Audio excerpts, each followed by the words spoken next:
Hey everyone, J-Dog the Wise here, bringing a Peacekeeper overview and moveset tip video just in time for the open beta which just launched this morning. If you clicked on this video, it's because you either like the Peacekeeper as much as I do, or you're new and want to decide if she's a character you'd like to try out. The Peacekeeper is the Knight faction assassin character, and she wields a sword and dagger combination. She's a fast character that specializes in counterattacks, avoiding enemy strikes, and punishing them for it. She has an extremely versatile moveset with lots of tricks up her sleeve and natural bleed on many attacks which allow you to stack up damage over time very well. She also has some good fight control and escape moves which allow you to control the distance of the fight very well and escape when needed. As far as her base stats are concerned, she has fairly low HP and stamina, which is something you need to learn to base your playstyle around. But she has fairly high damage output when you combine her base damage, attack speed, and bleed potential. She's also a fast character, and with proper play, can avoid most attacks. Obviously, the pros of the Peacekeeper class include her speed and versatile moveset. If you learn to use these to your advantage, you will almost always have a good tool at your disposal in a fight.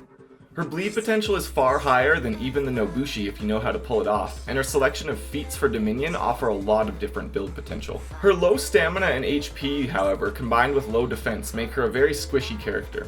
A few good hits will leave you at death's door, and it is very easy to tire yourself out and put yourself into a pretty vulnerable position with no stamina. She also has a very low base throw distance, which can make fights against ledges one-sided and makes it harder to throw enemies into walls for the free stun. The Peacekeeper's real strengths lie in the utility of her moveset and the damage potential of her bleed attacks. While she has high attack speed compared to many Vanguard or heavy characters, she isn't quite as fast as the Orochi or Berserker. Rather than raw speed, she relies on punishing counterattacks and damage over time, combined with ways to control the distance of most fights and let opponents bleed out. And on that note, it's time to talk about her moveset.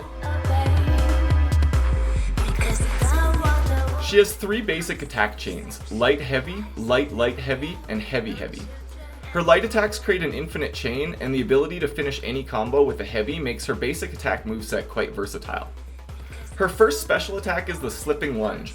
Simply guard break while sprinting and not locked onto an enemy, and you can open a fight with her guard break combo. This is a nice mix-up against enemies who don't see it coming, but I wouldn't abuse it too much as it's very easy to dodge. Her next move is the Deep Gouge, a stab with the dagger that inflicts bleed damage to an enemy. This is done by pressing light attack while in the startup frames of a heavy attack, and essentially works as a feint with a bleed strike added in.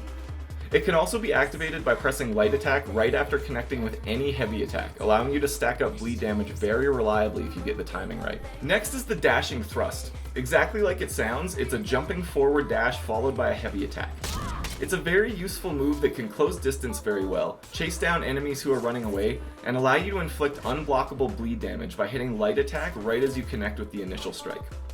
Despite all the plus sides of this move, it is quite predictable, and I would suggest using it sparingly and alternating your attacks to avoid being parried. Her next move is the Sidestep Strike. Pressing heavy attack while dodging left or right allows you to counter enemy swings with a heavy attack, and again, pressing light attack right as you connect will allow you to get a free bleed attack in. I wouldn't say this is as good as the Orochi's Zephyr Slash, as it is a bit slower, but it's still a very useful move and a great way to get in free counterattacks. Finally, we have her Guard Break and Deflect moves. The Peacekeeper has a unique guard break ability where you press light attack up to 3 times to stab the enemy for bleed damage. You can also press guard break after the first or second hit for a throw. While 90% of the time it is best to do the full combo and maximize damage, there are certain situations where you want to add that throw into the combo, but I'll go over that in just a minute. Her last standard attack is the Deflect ability. By dodging in the direction of attack with perfect timing, you can deflect the strike, and if you press light attack at the right time, you get a free bleed hit as well. Now here are a few tips on how to use her moveset to its fullest, starting with the Zone Attack cancel.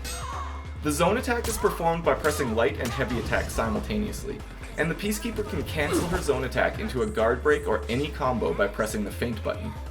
Zone attacks are very hard to dodge or parry on reaction, making an extremely useful opening move.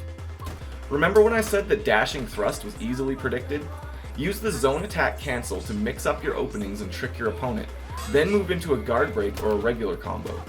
Be aware that this attack will use over half of your base stamina, so be careful when and how you use it.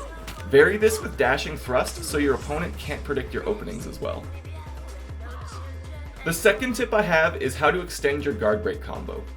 Normally you would always go for the full 3 stabs on a guard break combo, but when you fight near a wall or obstacle, pushing the enemy into the wall will stun them and open them up for another attack. In this situation, go for 2 stabs and throw in the direction of the obstacle.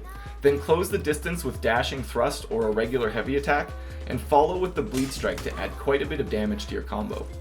This won't work 100% of the time, but if you get the distance and timing right to get the free hit, you can really start to build up a lot of guaranteed damage that the enemy can't react to. My final tip is something I noticed at the very end of the closed beta. When throwing an opponent who is out of stamina, they fall down and become vulnerable to attack.